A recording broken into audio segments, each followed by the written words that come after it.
আসসালামু আলাইকুম, কেমন আছেন সবাই? তো আমি আজকে টক ঝাল মিষ্টি আচার দিব, এজন্য আমি বাজার থেকে 2 কেজি আম কিনে নিয়ে আসছি। তো আমগুলো দেখতে ভালোই লাগে, আর এই সময় তো আম একটু মোটামুটি কম দামেই পাওয়া যায়। তাই আমি এখানে 2 কেজি আম কিনে নিয়ে আসলাম। তো আমগুলো আমি ভালোভাবে ছিলে কেটে নিব। তো আমি আমার পছন্দ মতো কেটে নিয়েছি, আপনারা আপনাদের পছন্দ মতো কেটে নিতে পারেন। তা আমগুলো কাটা হয়ে গেলে ভালোভাবে ধুয়ে নিব, ধুয়ে টিস্যু দিয়ে পানিটা মুছে নিব, যেন আমের গায়ে পানি লেগে না থাকে। তা চুলায় একটা কড়াই বসা দিয়ে এখন পাঁচফোড়ন আর শুকনো মরিচটা ভেজে নিব। তো পাঁচফোড়ন আর শুকনো মরিচ ভাজা হয়ে গেলে আমি নামিয়ে নিব, নামিয়ে পাটায় গুঁড়ো করে নিব। তো এই কড়াই আমি আচারটা দিয়ে দিব। তো পরিমাণ মতো সরিষার তেল আর কিছু রসুন থেতো করে দিয়ে দিয়েছি, সাথে এলাচ দারচিনিও দিয়েছি, দিয়ে একটু নেড়ে চেড়ে 1 চামচের মতো আদা রসুন বাটা দিয়ে দিব। আদা রসুন বাটাটা ভালোভাবে নেড়ে চেড়ে ভাজা হয়ে গেলে কেটে রাখা আমগুলো দিয়ে দিব।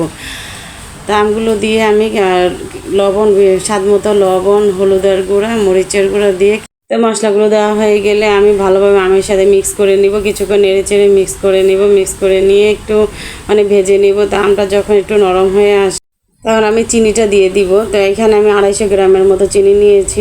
চিনিটা দেওয়া হয়ে গেলে সাথে আমি কিছু খেজুরের গুঁড়ো দিয়ে দিব সুন্দর একটা কালারের জন্য। তো সবগুলো উপকরণ দেওয়া হয়ে গেলে আমি ভালোভাবে নেড়ে চেড়ে মিক্স করে নিব। তো কিছুক্ষণ নেড়ে চেড়ে নিব, যেন আমটা মাঝে মাঝে এইভাবে নেড়ে চেড়ে দিব, যেন আচারটা কড়াইতে লেগে না যায়। তো ওই সাথে আমি এখন ভালোভাবে যখন চিনির পানিটা শুকিয়ে আসে তখন 1 কাপের মতো ভিনেগার দিয়ে দিব।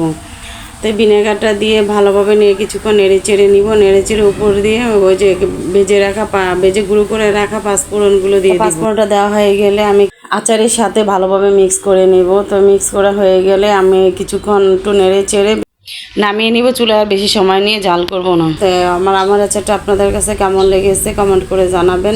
আর এখন আচারটা দেওয়া হয়ে গেলে একটা বাটিতে আমি বেড়ে নিব। আচারটা দেখতেও যেমন সুন্দর হয়েছে, খেতেও কিন্তু অনেক মজা হয়েছে। আপনারা এইভাবে আমের আচার দিলে 1 বছরের মতো সংরক্ষণ করে রেখে খেতে পারবেন। এই আমের আচারটা নষ্ট হওয়ার কোনো ভয় থাকবে না। তো আমার আচারের রেসিপিটা আপনাদের কাছে ভালো লাগলে লাইক কমেন্ট শেয়ার দিয়ে পাশে থাকবেন। আল্লাহ হাফেজ।